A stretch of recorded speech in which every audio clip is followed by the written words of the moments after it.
Even the best fighter jets in the world could fail. Pilots might not be able to save their aircraft, but they could safely exit a fighter jet and avoid certain death with the help of ejection seats. Here's how they work. Pilots call Mayday and are lifted straight out of the crashing aircraft.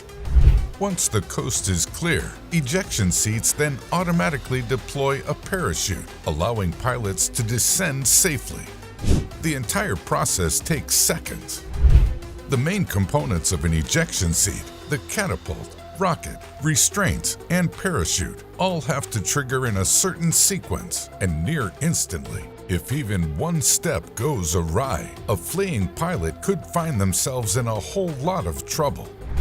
Once a crew member triggers the ejection process using a mechanism such as a handle, they'll be out of the plane in less than a second. Pulling on the ejection handle sends an electrical pulse that signals thrusters to blow the canopy or unlock the hatch, then either rotate it up and out into the airstream or blow it out of the plane.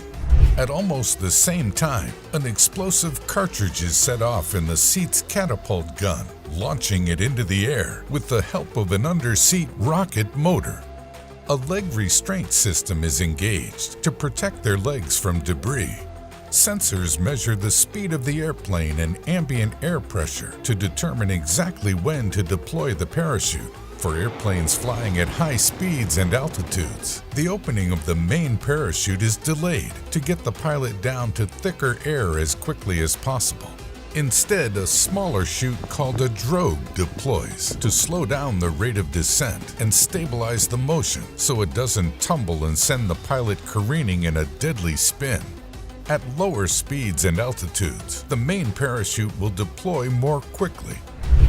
After the parachute is deployed, a seat separator motor fires and the seat falls away to its doom while the pilot is hoisted safely in a normal parachute landing. Ejecting from an airplane is a violent sequence of events, and it places the body under a tremendous amount of force, so engineers have to balance out at least some of the G-forces pilots have to endure. The catapult-like ejection needs to happen at just the right speed. If it happens too quickly, pilots are at risk of experiencing severe spinal damage. Every time a pilot pulls the eject lever, there's a 1 in 3 chance of them breaking their spine. And even afterward, up to 20 to 30% of all people who survive the ejection process report some form of spinal injury.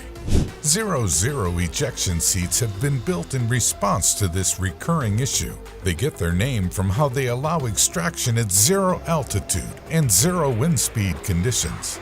Earlier designs for ejection seats could only function reliably above a minimum altitude and airspeed threshold. New ejection seat designs allow extraction to occur at lower altitudes and speeds, reducing the risk of spinal injury during ejection.